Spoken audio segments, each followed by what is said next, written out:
Łomża, położona nad Narwią, to ważny ośrodek gospodarczy, edukacyjny i kulturowy oraz jedno z większych miast województwa podlaskiego. Choć znajduje się na historycznym Mazowszu i jest stolicą ziemi łomżyńskiej. Historia Łomży miała bardzo burzliwy przebieg. Przeplatały się w niej lata triumfu z latami niepowodzeń. Poznajmy jej historię. Jak Łomża powstała?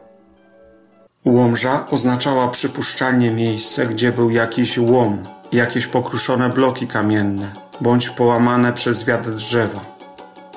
Zygmunt Gloger, wybitny historyk i etnograf, pisał, że ludzie mieszkający w lasach i żyjący z myślistwa, pasterstwa i rybołówstwa nie mieli potrzeby budowania zamków, bo przyrodzoną i najbezpieczniejszą ich warownią były zawalone łomami starych drzew gąszcze leśne. Znana historia Łomży sięga końca IX wieku i jest związana z Grodziskiem położonym na wysokiej nadnarwiańskiej skarpie o około 5 km na wschód od dzisiejszego centrum miasta. Miejscowość istniała tam do XIV wieku, kiedy to przeniosła się w dół rzeki na dzisiejsze miejsce.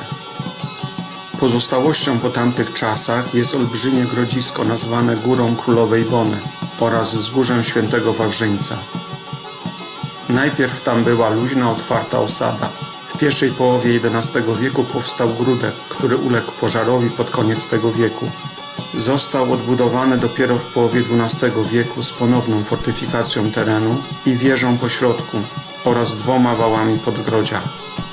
Położenie grodu wskazuje wyraźnie na jego charakter obronny. Od północnego wschodu zabezpieczała go nie tylko rzeka Narew, ale także szeroka i bagnista jej dolina.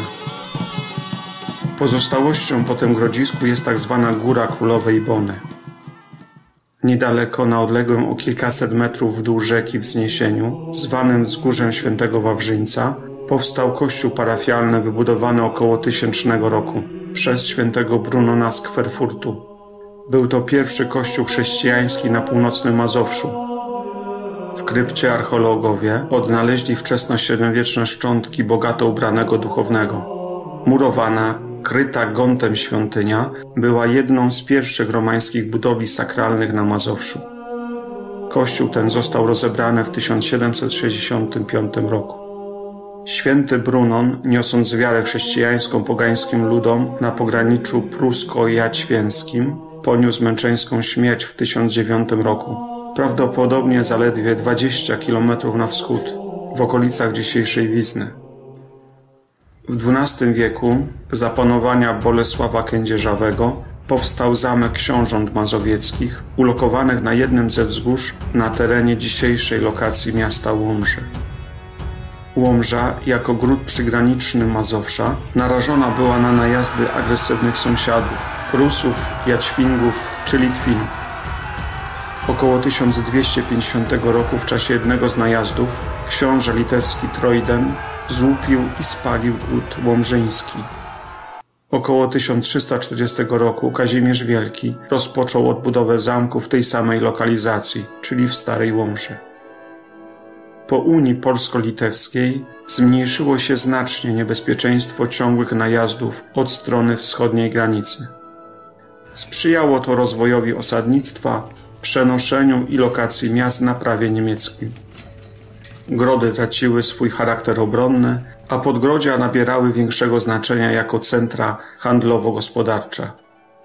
Dotychczasowe położenie podgrodzia łomżyńskiego było niezbyt dogodne i dlatego Łomża została przeniesiona na nowe miejsce, umożliwiające jej lepszy rozwój i wytyczenie prostopadłych ulic w okolice założonego przez Bolesława Kędzierzawego w XII wieku zamku książąt mazowieckich. Zmiana lokalizacji wiązała się ze zmniejszeniem zagrożenia ze strony Litwinów oraz potrzebą przeniesienia Brodu na Narwi w dogodniejsze miejsce. Ta nowa lokacja Łomży o 5 km na zachód, w dół rzeki, nastąpiła w ostatnich dekadach XIV wieku. Już w 1392 roku na Popowej Górze, w okolicach obecnego klasztoru kapucynów, został wybudowany kościół Najświętszej Maryi Panny i Świętych Rozesłańców. W 1410 roku przeniesiono tu parafię ze Starej Łomży. Zatem nowe miejsce było już zasiedlone i zabudowane. W ten sposób powstaje dzisiejsza Łomża. Dawne Podgrodzie otrzymało wówczas nazwę Starej Łomży i traciło powoli swoje znaczenie na rzecz nowo lokowanej Łomży. Warto wspomnieć, że w Starej Łomży urodził się w połowie XV wieku biskup Maciej ze Starej Łomży, kanonik lwowski, pisarz na dworze króla Kazimierza Jagiellończyka, a potem biskup kamienicki, a następnie chełmski od 19 marca 1484 roku. Przenosząc siedzibę biskupstwa chełmskiego, doprowadził do rozkwitu Krasnego Stawu. Od początków XV wieku nowa osada rozwija się pomyślnie. 30 sierpnia 1400 roku książę mazowiecki Janusz I Starszy nadał w mieście zwanym powszechnie Łomża wójtostwo z 4 włókami, 3 denarem od jakiejkolwiek osądzonej sprawy w granicach wspomnianego miasta. Pierwszym wójtem został Jan Białek, mieszczanin warszawski. Ostateczne unormowanie sytuacji prawnej miasta nastąpiło jednak 18 lat później. 15 czerwca 1418 roku z rąk księcia Janusza I Łomża otrzymała prawa miejskie, chełmińskie. Łomża stała się miastem. Dzięki życzliwości księcia mieszczanie mogli także wybudować łaźnie, postrzygalnię i wagę.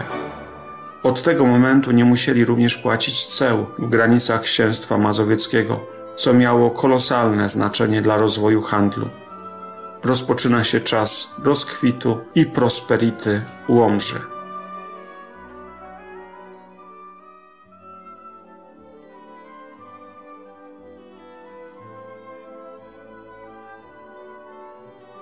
Zapraszamy do subskrypcji naszego historycznego kanału. Kliknij na czarną ikonkę Pro Patria Poland Team i subskrybuj. Dziękujemy i do zobaczenia.